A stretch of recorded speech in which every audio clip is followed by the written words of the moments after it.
You pick up your phone without even deciding to. No notification, no reason, just a sudden urge to check it again for maybe the 40th time today, and you probably won't even remember doing it an hour from now. That's not a willpower failure. It's a very old psychological mechanism, one originally built for finding food, now being triggered by a glowing screen in your pocket, and it's a lot older than any app.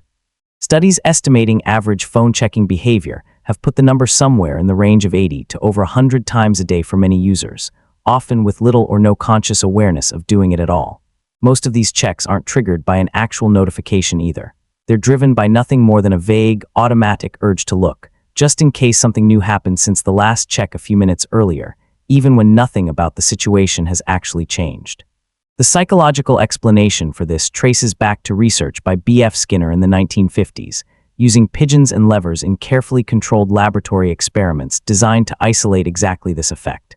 Skinner found that behavior reinforced on a variable, unpredictable schedule, sometimes rewarded, sometimes not, with no way to know which in advance, gets repeated far more compulsively than behavior reinforced every single time without fail. A guaranteed reward eventually stops driving repeated checking, since the outcome becomes boringly predictable. An uncertain one keeps the behavior going almost indefinitely, since the only way to find out is to check again, and again, and again. This mechanism didn't appear out of nowhere. For most of human history, checking behavior like this had genuine survival value. Was there fruit on that bush yet? Had anything triggered in that trap since yesterday? Early humans needed a psychological system that rewarded repeated, unpredictable checking of resource locations, because food sources genuinely did appear and disappear unpredictably across the landscape, with no reliable schedule to rely on instead. A brain wired to keep checking an uncertain source, rather than giving up after one disappointing look, would have found more food overall than one that simply stopped trying after the first failure.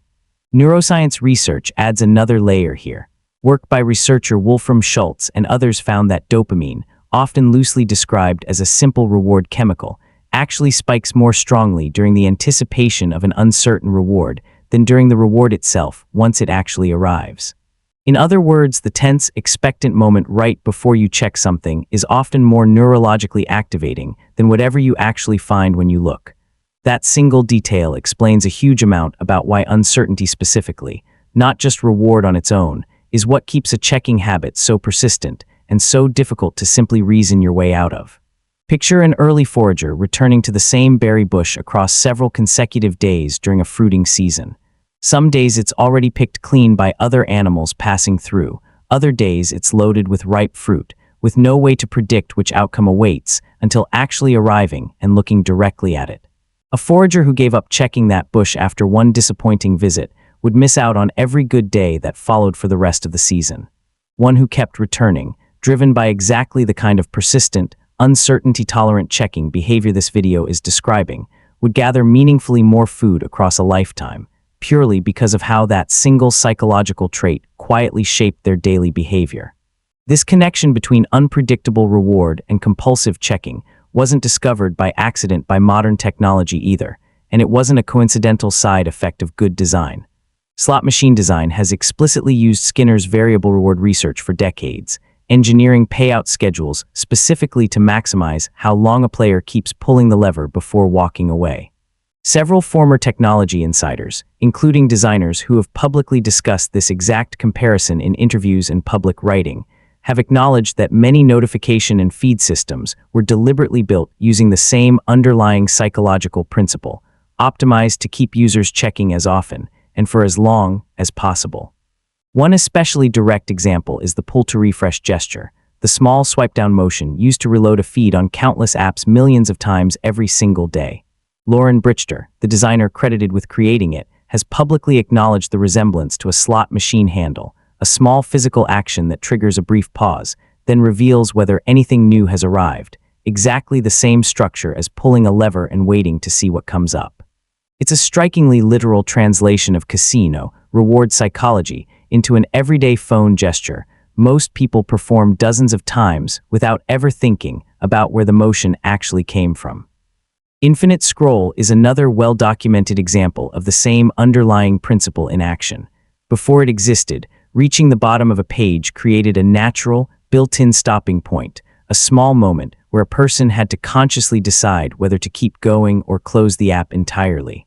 Removing that boundary entirely means there's no natural cue to stop scrolling anymore, and the next potentially interesting piece of content is always just one more swipe away, endlessly renewing the same uncertain reward loop that keeps a slot machine player pulling the lever one more time, convinced the next pull might be the one that pays off.